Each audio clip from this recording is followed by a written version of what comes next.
आप सभी का स्वागत है आपके अपने YouTube चैनल अनमोल कोचिंग में। उम्मीद है सभी कुशल मंगल होंगे। हिंदी की सीरीज़ में आज का लेक्चर है कारक। कारक सबसे पहले ये जानते हैं कि कारक क्या होते हैं, अर्थात कारक की परिभाषा क्या है और कारक का संबंध किससे होता है। कारक वे शब्द होते हैं जो कर्ता कर्म या क्रिया में आपस में संबंध बताते हैं, उन्हें ही कारक कहा जाता है।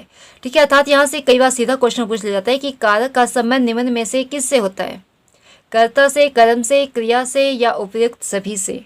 ठीक है, तो कारक का संबंध इन तीनों से ही होता है, कर्ता से, कर्म से और क्रिया से। अर्थात जो संज्ञा या सर्वनाम का संबंध वाक्य के अन्य पदों से बताते हैं वही कारक कहलाते हैं। आइए इसको उदाहरण के माध्यम से समझते हैं। आपके पास उदाहरण दिया है, माइकल जैक्सन पॉप संगीत काफ़ी ऊंचाई पहुंचाया। ठीक है, अब हमारे पास ये पद हैं, कुछ कर्ता का पद हैं, कुछ कर्म पद हैं और कुछ क्रिया पद हैं। ठीक है, लेकिन ये कहने से हमें समझ नहीं आ रहा है कि यहाँ क्या कहा जा रहा है। ठीक है, कर्ता का संबंध किससे है, कर्म से, या कर्म का संबंध कर्ता से है, क्रिया से, किससे है, हमें कहीं भी किसी भी चीज़ की समझ नहीं आ रही है। ठीक है, आइए दूसरा उदाहरण देखते हैं। माइकल जैक्सन ने पॉप संगीत को काफ़ी ऊंचाई पर पहुंचाया। ठीक है, पहला सेंटेंस पढ़ने से हमें ये समझ नहीं आ रहा था कि पॉप संगीत को कहाँ पहुंचाया, किसने पहुंचाया। ठीक है, और दूसरे जब हमने ने को और पर कारक शब्दों का प्रयोग किया तो हमें आसानी से समझ आ रहा है कि माइकल जैक्सन ने पॉप संगीत को काफ़ी ऊंचाई पर पहुंचाया था। ठीक है, माइकल जैक्सन ने आपका कर्ता कारक, अर्थात इसके द्वारा ये सब कार्य किया गया कि पॉप संगीत को ऊंचाई पर पहुंचाया गया। ठीक है, पॉप संगीत है आपका कर्म, कि माइकल जैक्सन ने क्या ऊंचाई पर पहुंचाया, पॉप संगीत को ऊंचाई पर पहुंचाया। ठीक है, और पहुंचाना है आपकी क्रिया, तो क्रिया का संबंध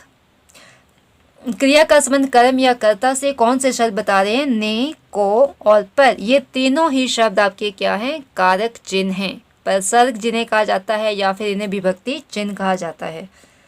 अब विभक्ति चिन्ह, परसर्ग या कारकीय चिन्ह क्या होते हैं।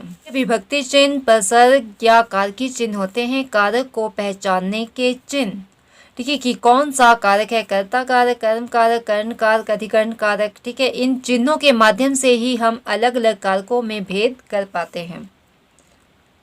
जिन चिन्हों के माध्यम से संज्ञा या सर्वनामों के रूपों का वाक्य के दूसरे शब्दों से संबंध जोड़ा जाता है उसे ही विभक्ति चिन्ह, कारक चिन्ह या परसर्ग कहा जाता है। श्याम ने गाना गाया। अब श्याम गाना गाया यदि हम सीधे कहते तो हमने समझ नहीं आना था कि क्या कहा जा रहा है। तो अब कर्ता का संबंध क्रिया से किस माध्यम से जोड़ा जा रहा है, ने शब्द के द्वारा। ठीक है, कर्ता श्याम है, कर्ता गाना गाने वाला कौन है, कर्ता। ठीक है, श्याम ने क्या किया, गाना गाया। तो कर्ता और क्रिया में संबंध ने पद के माध्यम से या ने परसर्ग के माध्यम से दर्शाया जा रहा है। राम ने रावण को बाण से मारा। यदि हमारे पास यहाँ ने, को और से विभक्ति चिन्ह ना दिए होते तो हमें कुछ भी समझ नहीं आता है कि राम को रावण ने मारा या रावण को राम ने मारा या किससे मारा।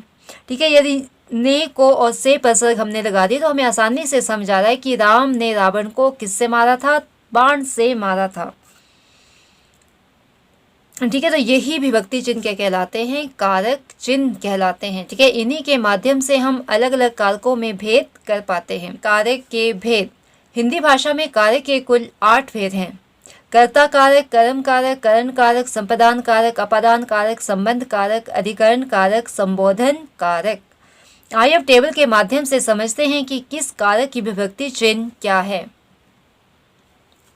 कर्ता कारक की विभक्ति चिन्ह है शून्य और ने। जहां पर भी कारक का लोप रहता है उसे शून्य कारक कहते हैं। ठीक है, वहां कारक प्रयोग नहीं हुआ होता है लेकिन फिर भी वो वहां उसी विभक्ति चिन्ह की ध्वनि या उच्चारण देता है, उसे कहा जाता है शून्य कारक। तो कर्ता कारक का कारक चिन्ह शून्य भी है और ने भी है, और कहीं कहीं पर को और से और द्वारा का प्रयोग भी कर्ता कारक के रूप में किया जाता है। उसे हम आगे विस्तार से समझेंगे कि कहाँ पर को, से और द्वारा कर्ता कारक का ही कार्य करता है। दूसरा है कर्म कारक। कर्म कारक का विभक्ति चिन्ह है शून्य और को, और कहीं कहीं पर ए और एं भी कर्म कारक का कार्य करते हैं। करण, करण का कारक चिन्ह है से और द्वारा। संप्रदान, संप्रदान का कारक चिन्ह है को और के लिए। अपादान कारक, अपादान कारक का विभक्ति चिन्ह या कारक चिन्ह है से। करण कारक और अपादान कारक दोनों का विभक्ति चिन्ह से है, लेकिन दोनों में अंतर यह है कि अपादान कारक में से का प्रयोग अलगाव के लिए या किसी वस्तु से जुदाई के लिए किया जाता है, और करण कारक में से का प्रयोग किसी चीज का साधन या माध्यम बताने के लिए किया जाता है।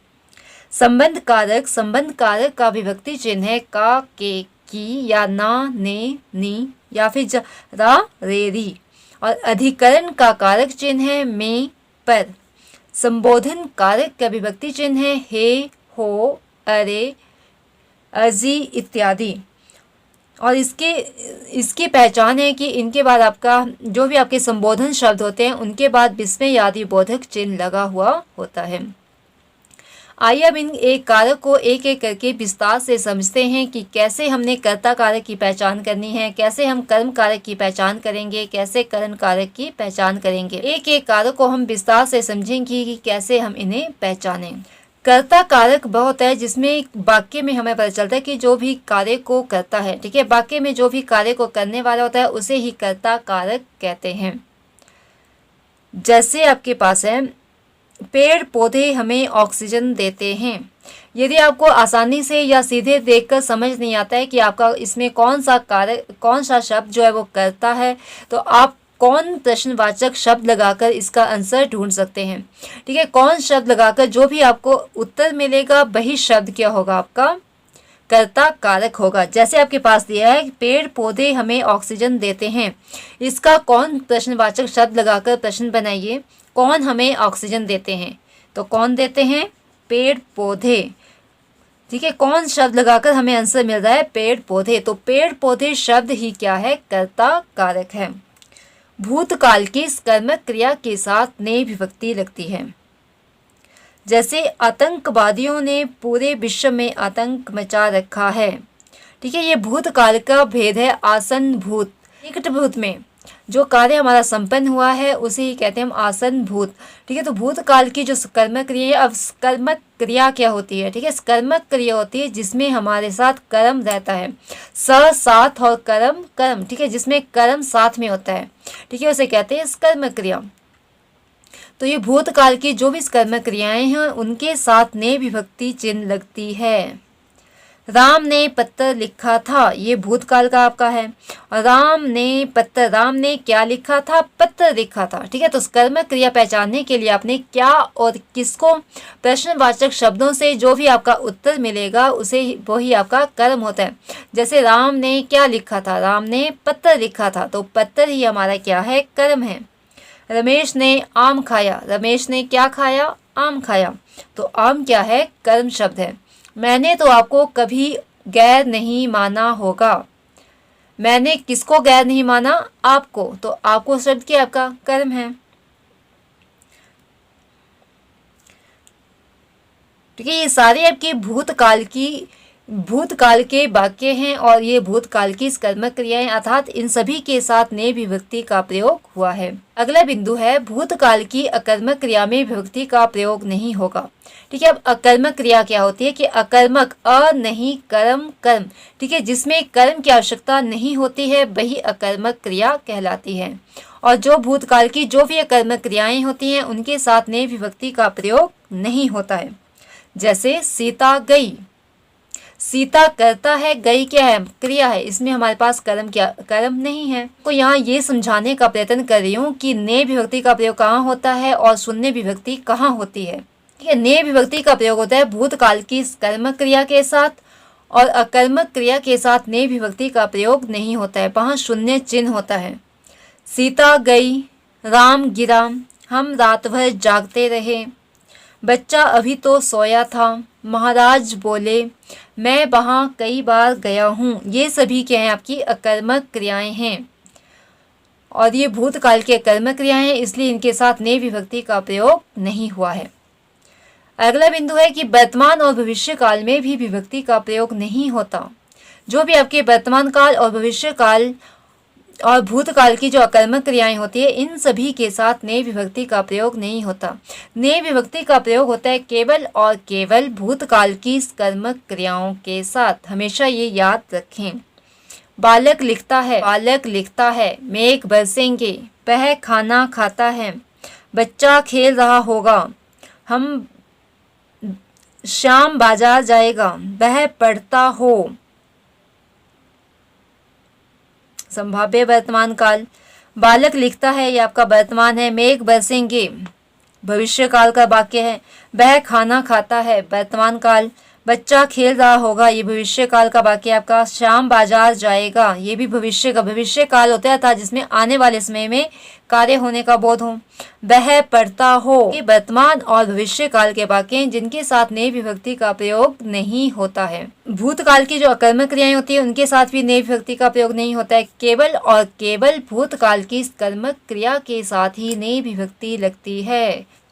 कारक का दूसरा भेद है कर्म कारक। कर्म कारक वह होता है जिस पर क्रिया का प्रभाव पड़ता है। ठीक है, जिस वस्तु या व्यक्ति पर क्रिया का प्रभाव पड़े वही आपका कर्म कारक कहलाता है। और इसका विभक्ति चिन्ह है शून्य और को। यदि किसी वाक्य में आपने कर्म कारक पहचानना है तो उसके लिए किसको और क्या प्रश्नवाचक शब्द का प्रयोग करें। जो भी आपको उत्तर मिलेगा वही शब्द आपका कर्म कहलाएगा।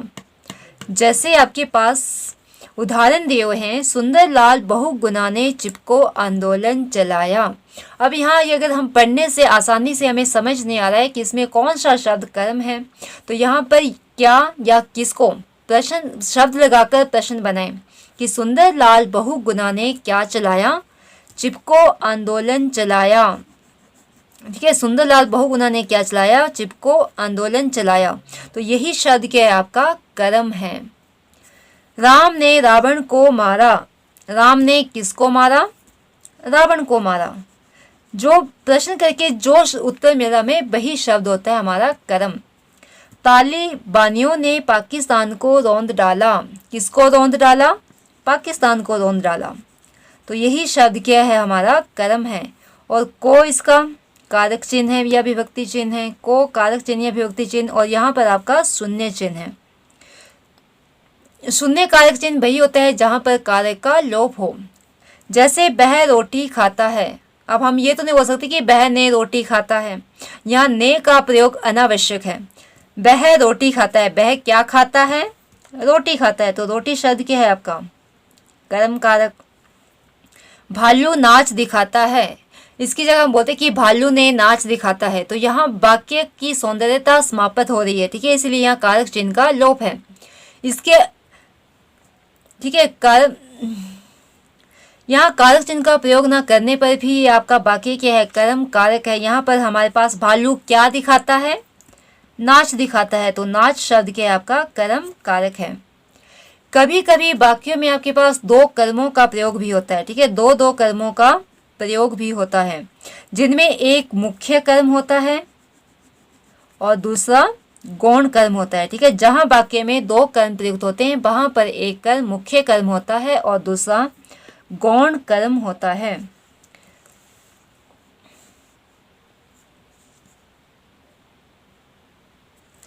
मुख्य कर्म निर्जीव या वस्तु बोधक होता है।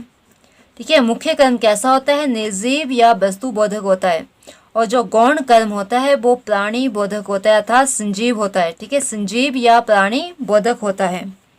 ठीक है, और हमेशा यहाँ याद रखें जब भी आपके पास दो कर्म कारक चिन्ह होते हैं, जब भी दो कर्म कारक चिन्ह होते हैं तो पहले गौण कर्म का प्रयोग होता है। ठीक है, तो पहले वाक्य में पहले गौण कर्म प्रयुक्त होता है और उसके बाद मुख्य कर्म प्रयुक्त होता है।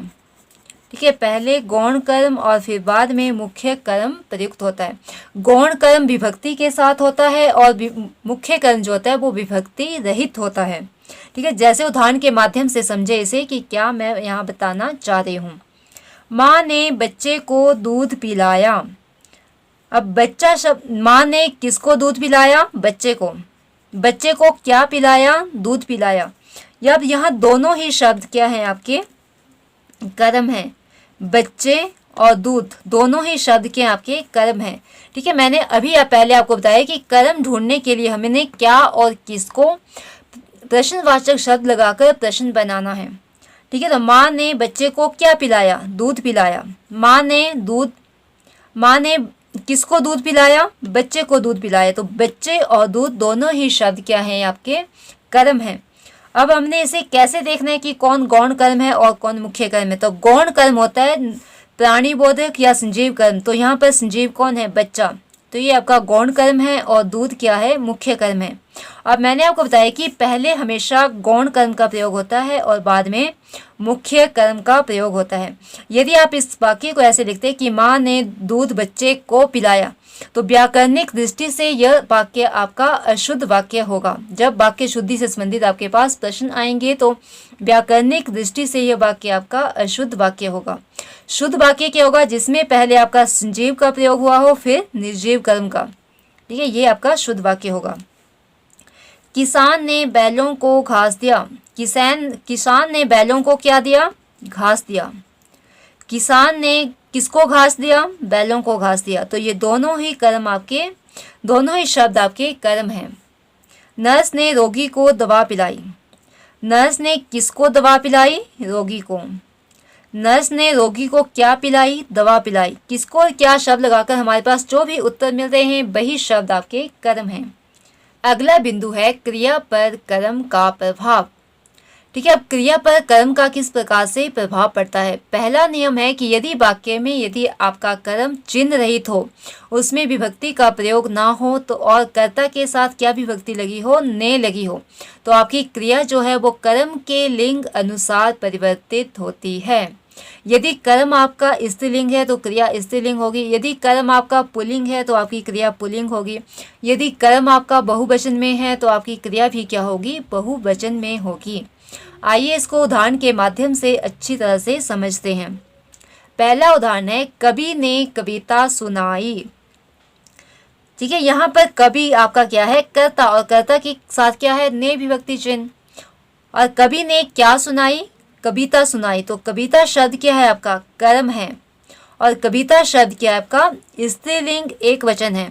तो क्रिया भी क्या होगी? आपकी स्त्रीलिंग एक वचन। यदि हम कवि के अनुसार करते तो हमारे क्या होता? कविता सुनाया। ठीक है, इसलिए यहाँ पर आपकी वाक्य में जो क्रिया है वो कर्ता के अनुसार ना होकर किसके अनुसार है? कर्म के अनुसार है। दूसरा वाक्य है मैंने एक सपना देखा। मैंने एक सपना देखा। मैंने क्या देखा? सपना देखा। तो सपना क्या है? आपका कर्म है और ये पुल्लिंग एक वचन है, इसलिए आपके साथ क्रिया भी यहाँ क्या प्रयुक्त हुई है? पुल्लिंग एक वचन। बच्चों ने खिलौना खरीदा।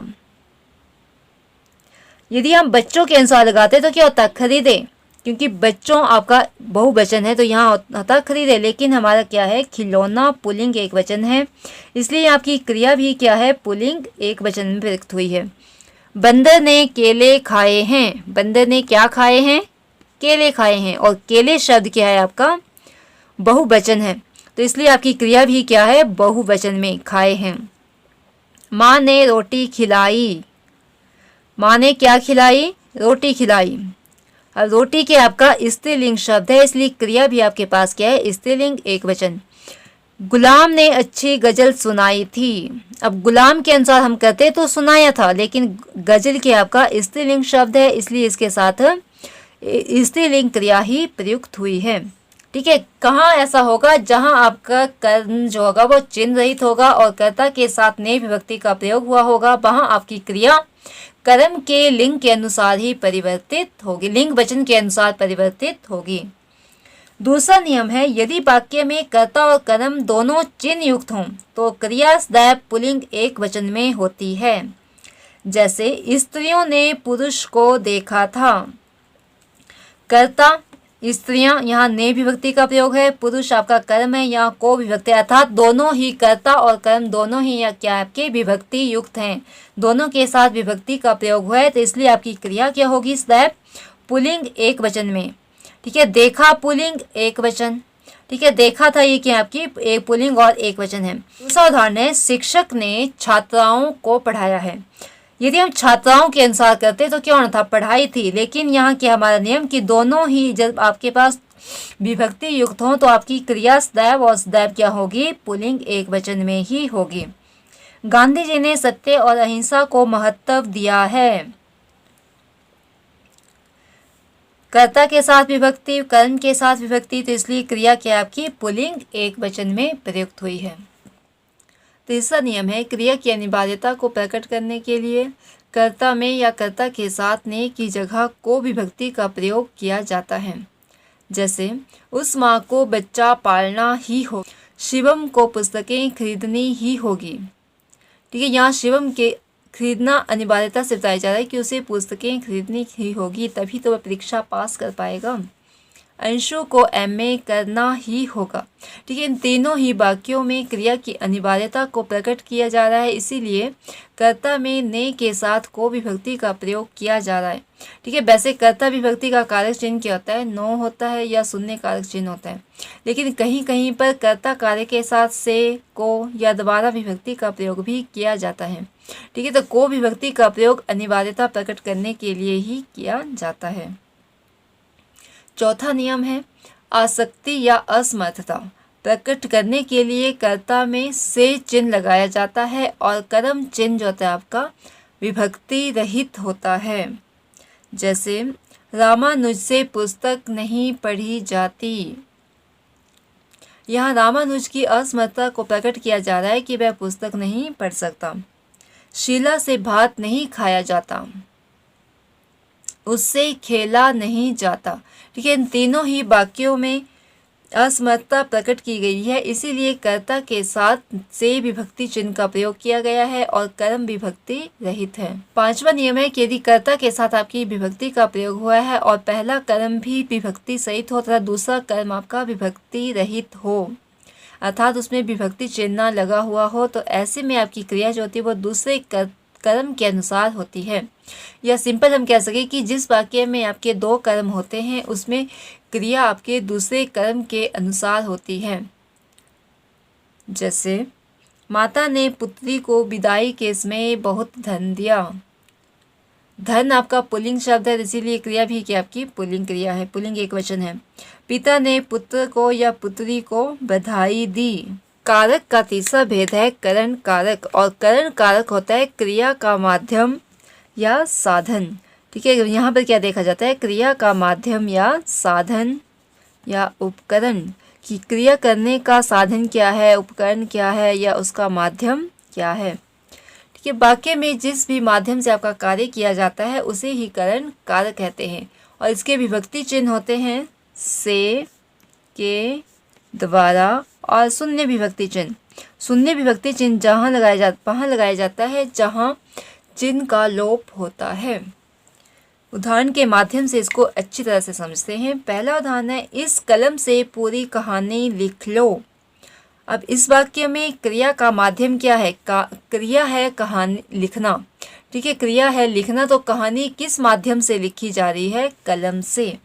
किस माध्यम से लिखी जा रही है, कलम से, या किस साधन से लिखी जा रही है, कलम से। तो यही शब्द क्या है आपका करण कारक है और इसका विभक्ति चिन्ह है से। दूसरा उदाहरण है, छात्रों को पत्र के द्वारा परीक्षा की सूचना मिली। यहाँ क्रिया आपकी सूचना मिलना, तो किस चीज़ की सूचना मिली, परीक्षा की। तो परीक्षा की सूचना कैसे मिली, पत्र के माध्यम से, पत्र के माध्यम से, और के शब्द इसका विभक्ति चिन्ह है, के द्वारा विभक्ति चिन्ह है। आज भी संसार में करोड़ों लोग भूखे मर रहे हैं। यहाँ पर कारक चिन्ह का लोप है। ठीक है, किससे मर रहे हैं, भूख से मर रहे हैं। ठीक है, जहाँ भी आपने कारण कारक चिन्ह या करण कारक शब्द ढूंढना हो उसके लिए किससे प्रश्नवाचक शब्द लगाकर, किससे प्रश्नवाचक शब्द लगाकर जो भी आपको उत्तर मिलेगा वही शब्द होगा आपका करण कारक। जैसे किससे पूरी कहानी लिखी, कलम से। किसके द्वारा परीक्षा की सूचना मिली, पत्र के द्वारा। किससे लोग भूखे मर रहे हैं, किससे लोग मर रहे हैं, भूख से। तो भूखों शब्द क्या है आपका करण कारक है, और यहाँ कारक चिन्ह शून्य कारक चिन्ह है।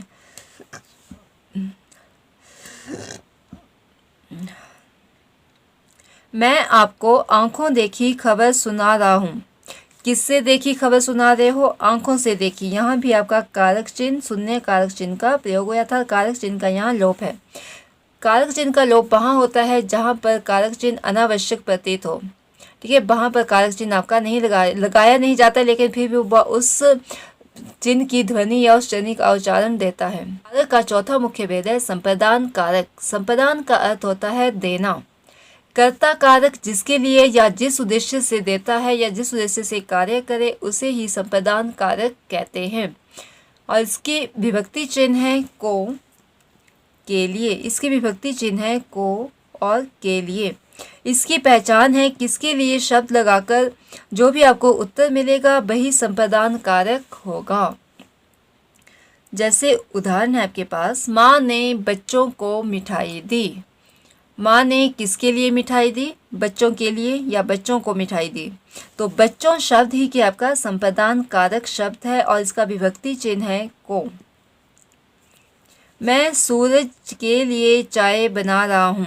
किसके लिए चाय बना रहा हूँ? सूरज के लिए। तो सूरज शब्द की आपका संप्रदान है और के लिए इसका विभक्ति चिन्ह है। मेरे लिए दूध लेकर आओ। किसके लिए दूध लेकर आओ? मेरे लिए। मुख्यमंत्री ने बाढ़ पीड़ितों के लिए अनाज और कपड़े बंटवाए। मुख्यमंत्री ने किसके लिए अनाज और कपड़े बंटवाए? बाढ़ पीड़ितों के लिए। तो यही शब्द के आपका संप्रदान कारक है और ये विभक्ति चिन्ह है आपके के लिए। ठीक है, इस अथा संप्रदान कारक में होता है या तो कार्य किसी उद्देश्य से किया जाता है या फिर किसी के लिए वो चीज़ दी जाती है। ठीक है, वहीं पर आपका संप्रदान कारक होता है। ठीक है, एक बात यहाँ पर ध्यान रखें कि जब कोई वस्तु आप किसी को हमेशा के लिए दे देते हैं तो वहाँ को का प्रयोग होता है जो कि आपके के लिए का बोध करता है।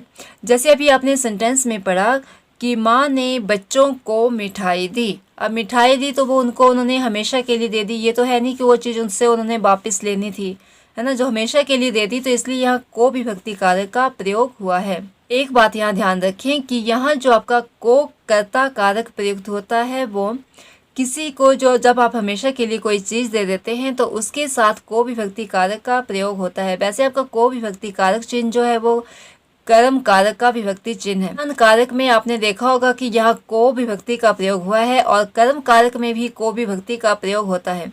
लेकिन जो आपकी कर्म कारक की को विभक्ति है वो के लिए का उच्चारण नहीं देती है और जो संप्रदान कारक में जो को भी का प्रयोग किया जाता है वह के लिए का ही उच्चारण देता है या के लिए का ही बोध करवाता है। ठीक है, उस संप्रदान कारक में को विभक्ति का प्रयोग वहाँ लगाया जाता है जब कोई वस्तु आपने किसी को हमेशा के लिए देनी हो। जैसे भी अपने एग्जाम्पल में पढ़ा कि माँ ने बच्चों को मिठाई दी। अब माँ ने बच्चों को जो मिठाई दी थी वो उन्हें हमेशा के लिए दे दी थी या वापस लेने के लिए? हमेशा के लिए दी थी। ठीक है, तो इसीलिए वहाँ को विभक्ति का प्रयोग हुआ था। जैसे आप किसी को उपहार देते हैं तो वो भी हमेशा के लिए देते हैं, ये तो है नहीं कि आप उनसे वापस लेते हैं, तो वहाँ भी को विभक्ति का प्रयोग होता है। ठीक है, दान वगैरह देना वो भी आप हमेशा के लिए देते हैं, तो ये तो है नहीं कि वहाँ से आप उनसे वापस ले लेते हैं। ठीक है, तो जहाँ भी कोई चीज़ आप किसी को हमेशा के लिए दे रहे हैं उस वहाँ आपका को विभक्ति का प्रयोग होगा। उदाहरण के माध्यम से समझते हैं। गृहिणी ने बच्चों को कपड़े दिए। यदि इसकी जगह आपके पास सेंटेंस होता है कि गृहिणी ने धोबी को कपड़े दिए तो वो आपका कर्म कारक का चिन्ह होता। ठीक है, क्योंकि वहाँ आप धोबी से कपड़े धोने के लिए देते हैं फिर वापस ले लेते हैं, लेकिन किसी गरीब को जब कपड़े देने तो वो दान के रूप में दिए, वो उन्हें हमेशा के लिए दे दिए।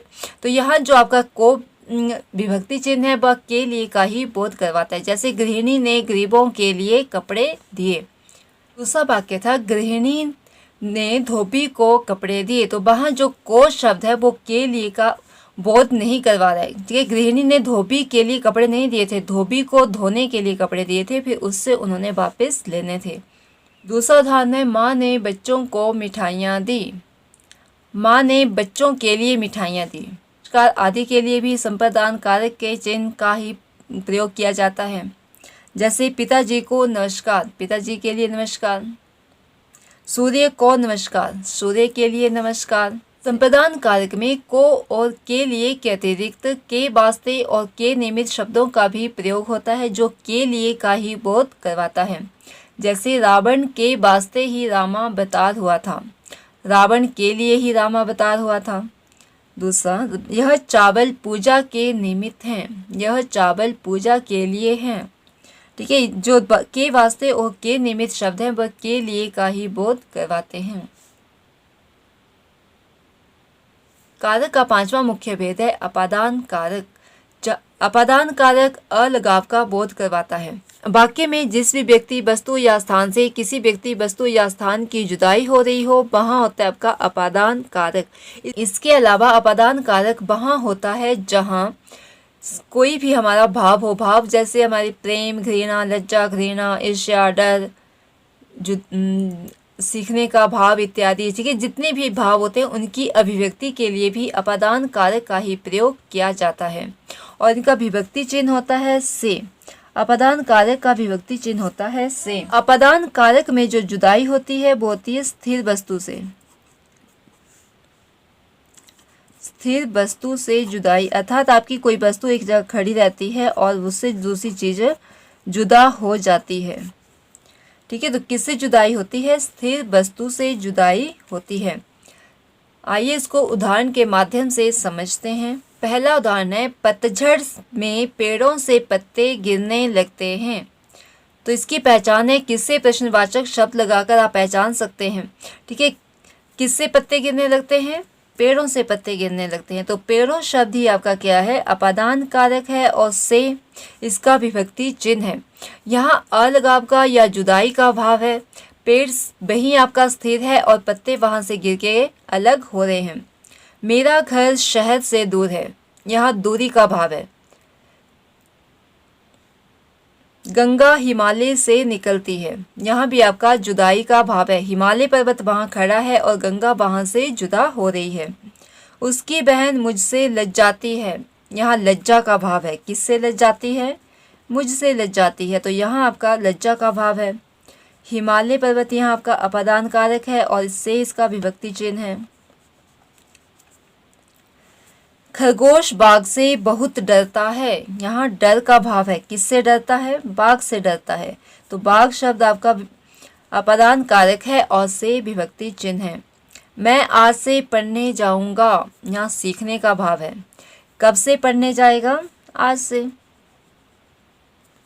हमें अपने पड़ोसी से ईर्ष्या नहीं करनी चाहिए। हमें किससे ईर्ष्या नहीं करनी चाहिए? अपने पड़ोसी से। तो पड़ोसी से आपका अपादान कारक है और से इसका विभक्ति चिन्ह है। उसके हाथ से कलम गिर गई, हाथ आपका बही है, कलम नीचे गिर गई तो जुदा हो गई। यहाँ किस चीज़ का भाव है? अलगाव का भाव है या जुदाई का भाव है। राधा सीता से सुंदर है, यहाँ तुलना का भाव है। राधा और सीता में तुलना की जा रही है। तो जहाँ भी आपका सिर्फ आपने ये याद नहीं रखना है कि जहाँ भी जुदाई हो वही सिर्फ वहीं आपका अपादान कारक होता है। ठीक है, जुदाई के अलावा जितने भी हमारे भाव होते हैं उनकी अभिव्यक्ति करने के लिए भी, उनको दर्शाने के लिए भी अपादान कारक का ही प्रयोग किया जाता है। और इसमें जो जुदाई होती है वो स्थिर वस्तु से होती है। किससे होती है जुदाई? स्थिर वस्तु से। अर्थात कोई वस्तु आपकी वहाँ खड़ी होती है और उससे दूसरी चीज़ अलग हो जाती है। जैसे एटीएम से पैसे निकालना, तो वो भी आपका अपादान कारक है, वहाँ भी जुदाई का भाव है। एटीएम मशीन आपकी वहीं खड़ी रहती है, पैसे उससे अलग हो जाते हैं। कारक का छठा भेद है संबंध कारक। जहाँ पर पदों में संबंध हो, ठीक है, जहाँ पर पदों में संबंध हो, वाक्य में जितने भी पद होते उनके आपस में संबंध हो, वहीं आपका संबंध कारक होता है। जिसका विभक्ति चिन्ह होता है का, के, की, और जब ये सर्वनाम के साथ प्रयुक्त होता है तब रा, रे, री या ना, ने, नी इसकी ध्वनियाँ देता है। इस कारक का मुख्य चिन्ह तो आपका का होता है, बस ये आपके लिंग वचन के अनुसार परिवर्तित होकर के की इसका बन जाता है। ठीक है, जब पुल्लिंग होता है तब का ही होता है, जब स्त्रीलिंग होता है तब इसका की बन जाता है, जब वचन होता है तो उसका के बन जाता है। ठीक है, अर्थात इनकी विभक्तियाँ जो होती हैं वो संज्ञा के अनुसार परिवर्तित होती हैं। संज्ञा के लिए का, के, की का प्रयोग किया जाता है, पुल्लिंग के लिए का, स्त्रीलिंग के लिए की और वचन के लिए के का प्रयोग किया जाता है। जब सर्वनाम पर संबंध कारक का प्रभाव पड़ता है तब इसके विभक्ति रूप ना, ने, नी या रा, रे, री हो प्रयुक्त होते हैं। उदाहरण है आपके पास, राधा सुरेश की बहन है। जब हम राधा के बारे में बता रहे हैं तो वहाँ श्रेष्ठ के साथ की शब्द का प्रयोग है। जब हम श्रेष्ठ के बारे में बात करेंगे तो वहाँ विभक्ति चिन्ह क्या हो जाएगा, का, कि सुरेश राधा का भाई है। सेना के जवान आ रहे हैं, अब यहाँ बहुवचन में प्रयुक्त हो रहा है तो सेना के कौन सी विभक्ति का प्रयोग हो गया, के। यह मेरी पुस्तक है, अब किसके साथ संबंध बताया जा रहा है, सर्वनाम शब्द के साथ, तो यहाँ विभक्ति चिन्ह क्या हो गया, री। अपनी चीज को कौन खराब कहता है, अपने सर्वनाम के बारे में कहा जा रहा है तो यहाँ विभक्ति चिन्ह क्या हो गया इसका, नी। किब्बर श्याम का गांव है, अब यहाँ श्याम के बारे में पुल्लिंग की बात की जा रही तो यहाँ विभक्ति चिन्ह क्या हो गया आपका, का। अर्थात जो आपके संबंध कार्य के विभक्ति चिन्ह है वो लिंग वचन के अनुसार परिवर्तित, अर्थात जो संबंध कार्य के विभक्ति चिन्ह है वो संज्ञा के अनुसार परिवर्तित या लिंग के वचन के अनुसार परिवर्तित होते हैं। का सातवां मुख्य भेद है अधिकरण कारक। अधिकरण कारक होती है जिस आधार पर आपकी क्रिया होती है। अधिकरण का अर्थ ही होता है आधार या आश्रय। अधिकरण का अर्थ होता है आधार या आश्रय। क्रिया के जिस रूप से क्रिया के आधार का बोध होता है वही अधिकरण कारक कहलाता है और इसके विभक्ति चिन्ह होते हैं में और पर।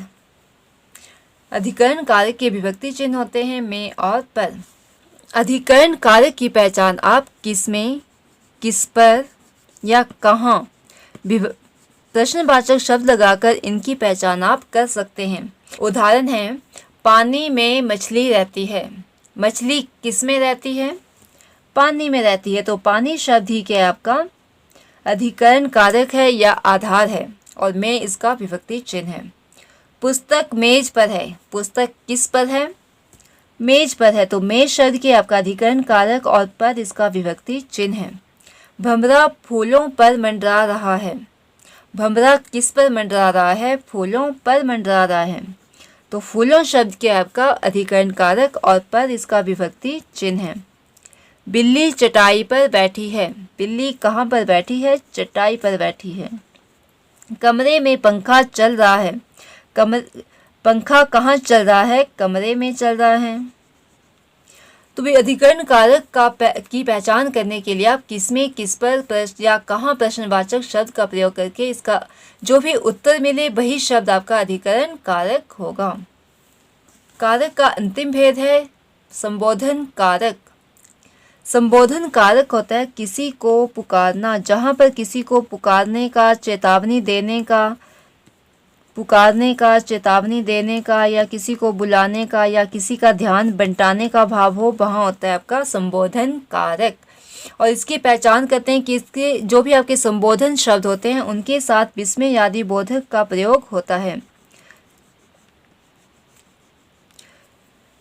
इनकी पहचान करने के लिए आप देखें कि जो भी आपके संबोधन कारक होते हैं उनके साथ विस्मय आदि बोधक चिन्ह लगाया जाता है।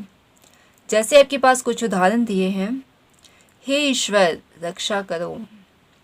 ईश्वर के बाद क्या आपका विस्मय आदि बोधक चिन्ह हुआ है, प्रयोग हुआ है, अर्थात यहाँ क्या आपका विस्मय या संबोधन कारक है।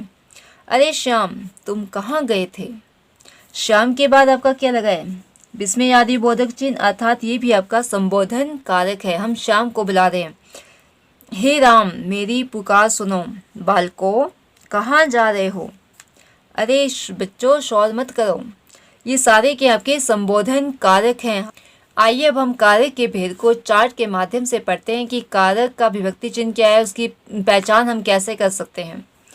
पहला कारक है आपका कर्ता कारक और कर्ता कारक का विभक्ति चिन्ह है ने। इसकी पहचान करने के लिए होता है कि जो भी आपका कार्य वाक्य में कार्य को पूरा करने वाला होता है उसे कहते हैं हम कर्ता कारक। जैसे आतंकवादियों ने विश्व में आतंक मचा रखा है। किसने विश्व में आतंक मचा रखा है, आतंकवादियों ने। ठीक है, इसकी आपकी ट्रिक है कि इसमें किसने शब्द लगाकर आप पहचान कर सकते हैं, किसने या कौन शब्द लगाकर आप पहचान कर सकते हैं कि वाक्य में कौन कर्ता कारक है। कर्म कारक का विभक्ति चिन्ह है को और इसकी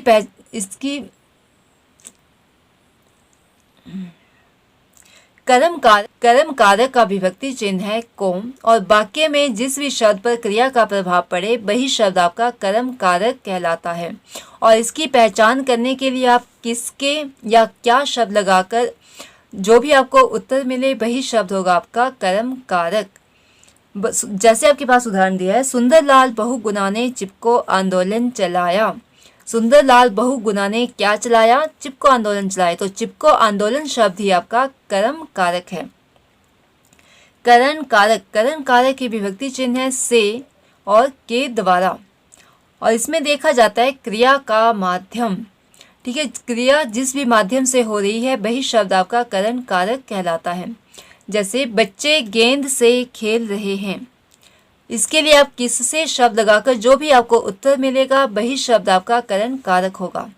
बच्चे किससे खेल रहे हैं? गेंद से खेल रहे हैं। संप्रदान कारक का विभक्ति चिन्ह होते हैं को, के लिए। मतलब इसमें जो भी कार्य किया जाता है वो किसी उद्देश्य से किया जाता है या फिर किसी के लिए किया जाता है।